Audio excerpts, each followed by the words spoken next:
try to isolate just your arms and hand, and your head and feet, nothing can move. So do a couple rehearsals.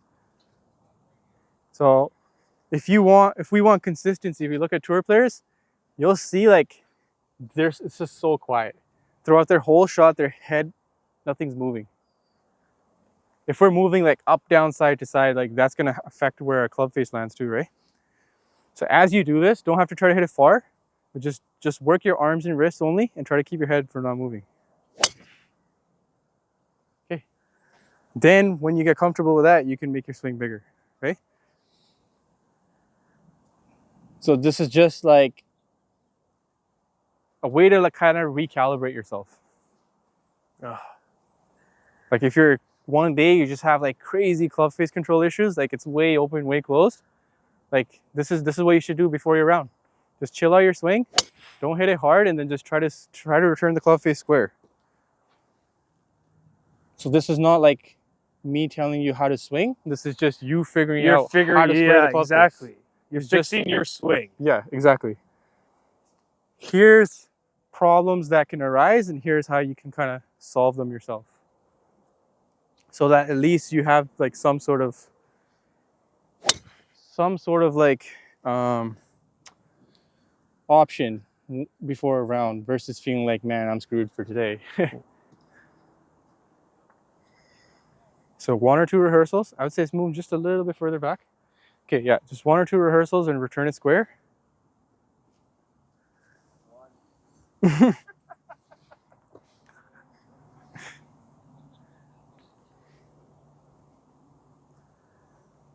Yeah, but now this time, instead of letting it stop, don't hit it hard. But just like instead of letting it stop, don't let it stop.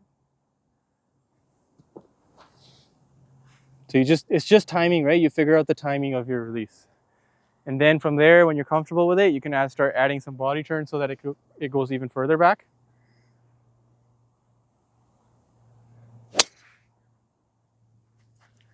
Oh my God, this is like... So I would still say like there's a lot of movement going on in your body.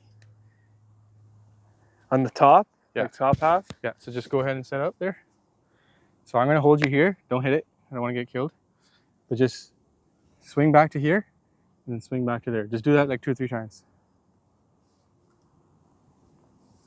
See, this is why I wear the helmet. People ask me. Okay, ready? Okay.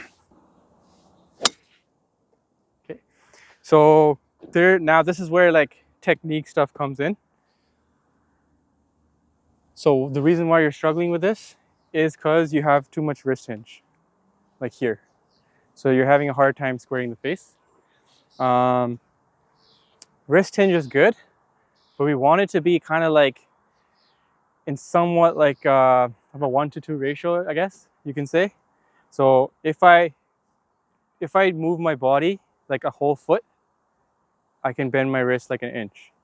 I move my body another foot, I can bend it 2 inches. 3. Does that make sense? Okay. But if I only move my body a foot and this is 4 inches, my body or my hand only has this much to travel back to make up that distance. This has so much it needs to let go, and we can't time it properly. So that's how you know you have too much wrist hinge. Is my arms only went this far away from center, and this went like crazy. Okay. Now the time for me to return this to here is not that much, and I need way more time to release this. So what's a healthier balance of it is I moved further away and I bent it a little bit, and when I get to the top, it's like more bent. Okay. Even when people get to the top, they bend so much, and then they fire this fast, and this still has this much to let out. It's always behind. Yeah. So unless you can move your wrist really fast to overcome that distance and time it with how much movement you have left to do, it's probably gonna be very tough to time it, right? So that's why we talk about having width and keeping this further away from me.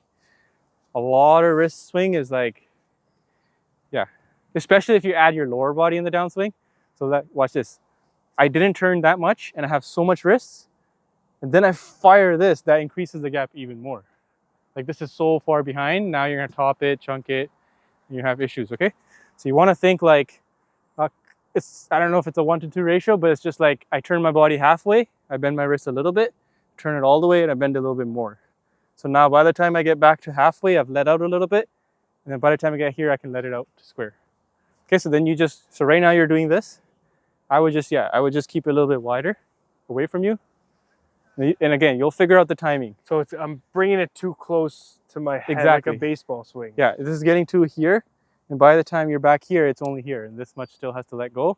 And then you try to rush it and then it's hard to control the face. Okay, so I just want you to go like wider a little bit from you. And yeah, you'll figure out, the more you do it, you'll figure out the timing of like, okay, I do slow practice swings. I'm gonna return it here, go a little bit faster. My hands and chest need to return here at the same time. I can't have my chest here and my hands way back there and not timing yet. So that's a good way to see it. Hands and chest are always working together, together, together. Then it just kind of helps the timing. Okay, so let's kind of move on from that. That's just an idea now that you have that you can practice as a drill. Now let's talk about what makes the ball curve. Okay, so the club face controls where it starts. The curve is controlled by the direction you swing in. So let me show you that for a second. So I don't know if you guys have ever seen, like in soccer, if someone comes over here and kicks it like this, you're gonna put spin on the ball that way to kick it this way. Okay, that's why I always have a tennis racket too, because some people play tennis and they can relate to, like, if I chop across this way, it's gonna put side spin that way, cut spin.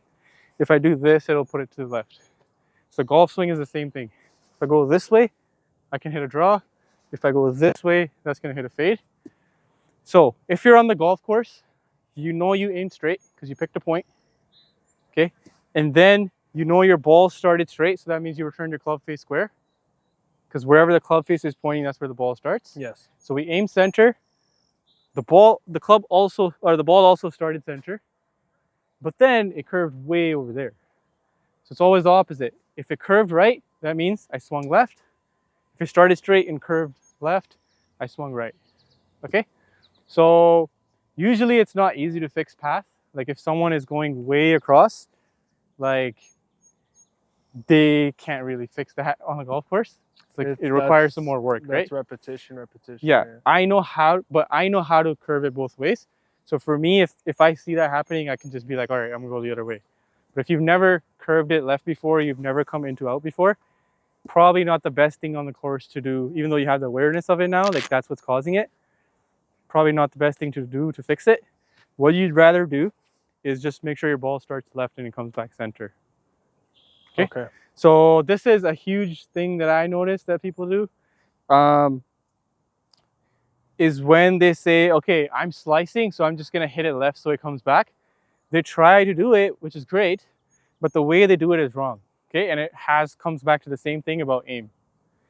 So if I'm aiming center of the fairway and I can consistently return my club face straight, so I start straight, but it keeps going out of bounds right, and now I say I'm gonna start it left, what most people do, they still line up their club face the same way and they aim their body left, but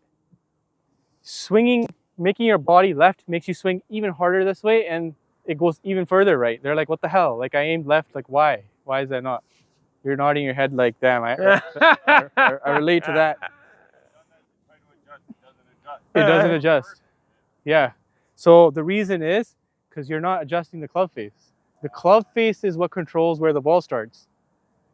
And the body is what controls the direction you swing in. So they're keeping majority. They're making it worse. Yeah, they're keeping the head the same. Yeah. You're compensating the body, yeah. but you got to change the swing. Yeah. So, and especially if someone's having an open face, they aim left, which makes them swing even harder left, and then they still return the face there, and it's still going that way.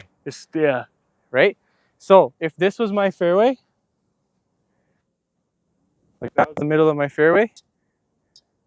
Okay, and my problem was that I was returning the club face square, but I was returning it square and swinging left, and it was curving right.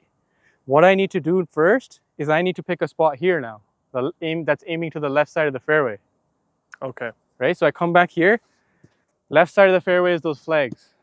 Okay, so now I'm gonna pick this spot on the ground right here, that's kind of going towards the flags. So I aim my club face to the left side of the fairway. Now I swing my regular swing, which is always causing a slice, but my ball is gonna start left if I return my face to where I started it, right? Now my ball is gonna start left and come back. So you have to aim your club face left. You can't just like aim it straight and aim your body left.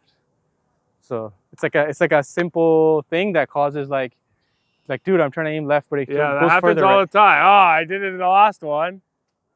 I Yeah. did it on the last one. Yeah. Yeah. So aim left so that it starts left, and then your regular swing path keeps causing the right curve, and it'll come back to the fairway or right side fairway. At least you're not out of bounds. Right? I like that. Well, playable. It's playable. It's playable. Exactly. Relatable and playable. Yeah, that's his big thing when he hits. He's like, oh, at least it's playable.